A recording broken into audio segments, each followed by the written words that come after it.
Hello, my name is Augustin, singer, pianist, composer, and arranger. The last 35 years I was making music, playing with many bands, accompanying singers, singing myself, arranging, and also composing music.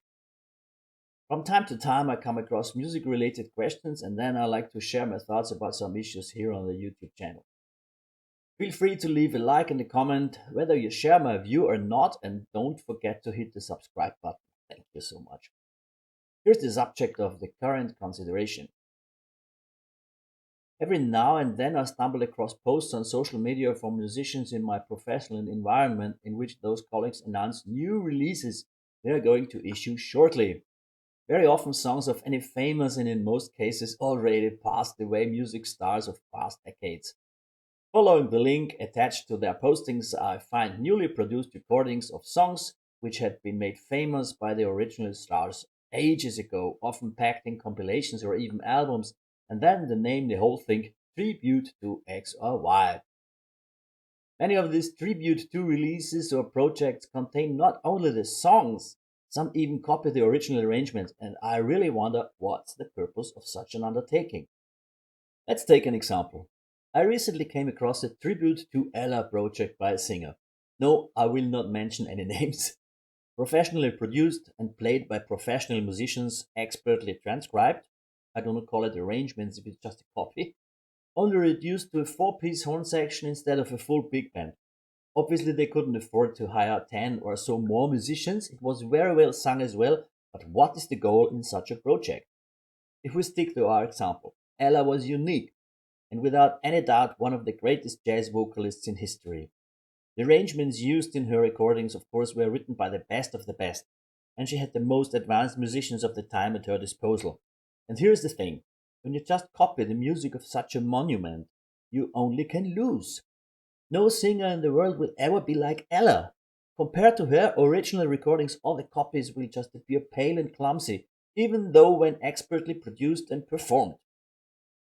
I have some ideas what these releases or concert series might plan to achieve.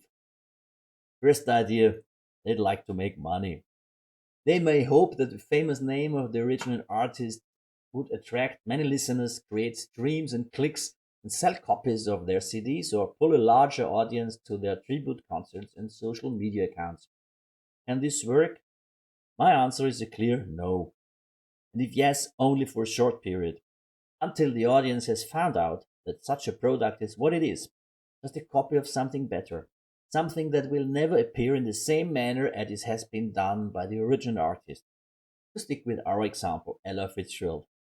If a listener wants to hear Ella Fitzgerald, he'd rather listen to Ella's own old great recordings.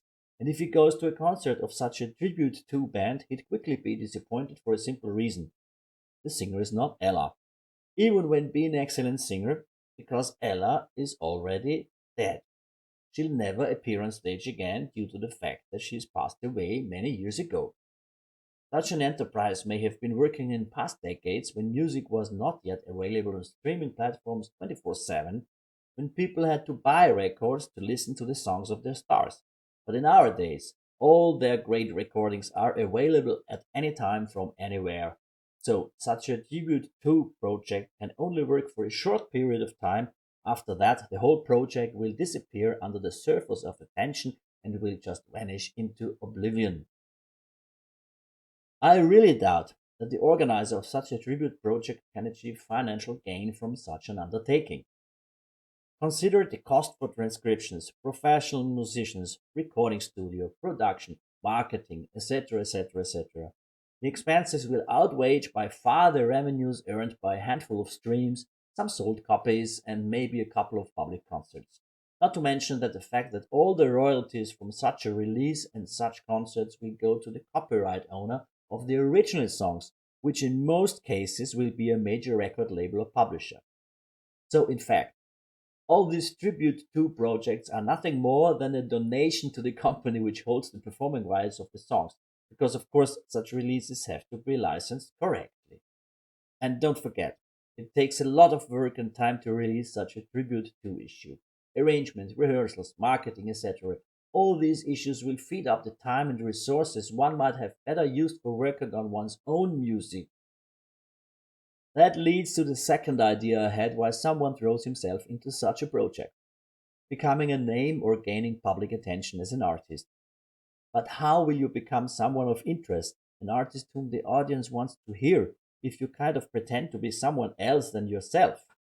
Thus, you hide yourself behind the fame of the original artist. You might be an excellent singer, but the world is full of good singers, and there are plenty of tribute to acts. It's hardly to expect that the performance in such a project will stand out among the huge amount of other well made productions. So, why should the audience appreciate such a tribute to performance and consider it to be something special?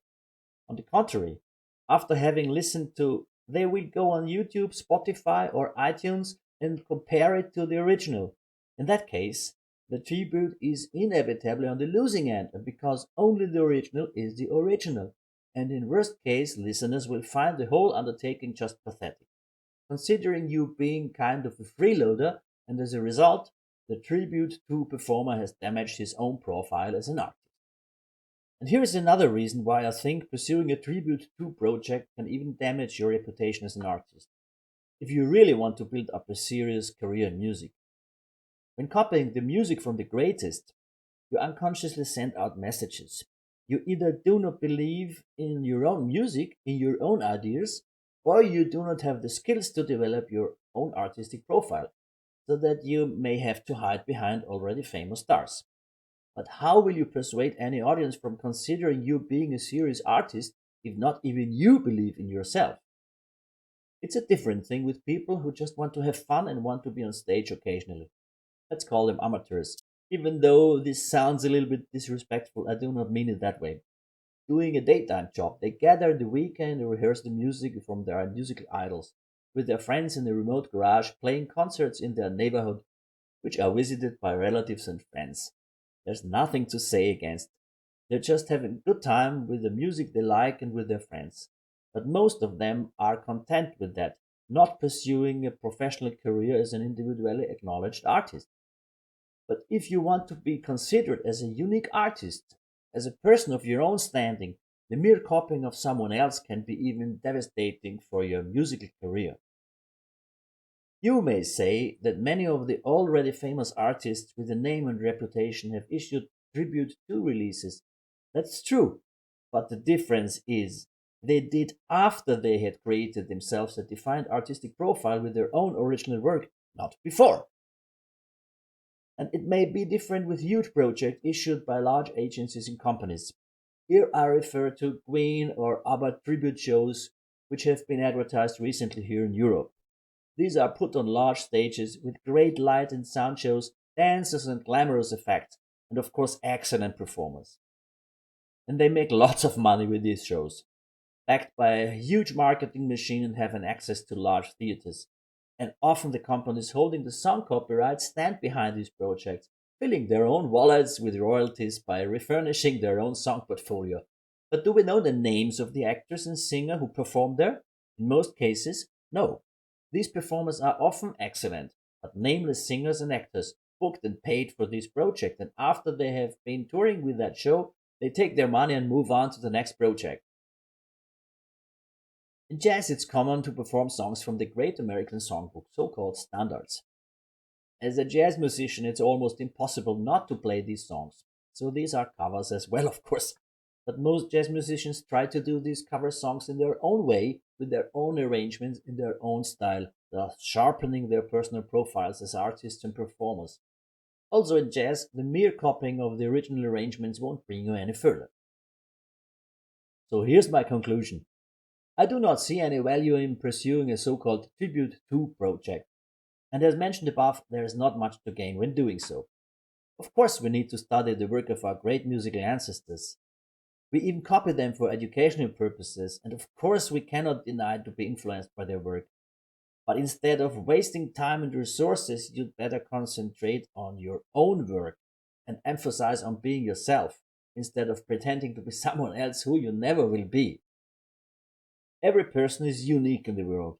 Even though you might not have the technical resources such as a potent record label, bookers, management, and so on, that are necessary for successful career in the business aside from the mere musical skills, I think it's most important to be yourself. Most of the musicians do not achieve the big deal, never enter the big stages, and have to cope with that. That's a part of the deal anyway. It may be a consolation that at least you have pursued your own thing. It isn't a shame to not become rich and famous, but at least you have tried it as yourself and not just as a pale copy. And do not forget, if you have success, it's even more satisfying to have it achieved as what you are, a unique and distinctive artist and human being. Here I come to the end of my sermon. I wish you much success, and as long as you have fun, just keep going. At the end, it might be worth it. Enjoy and have fun.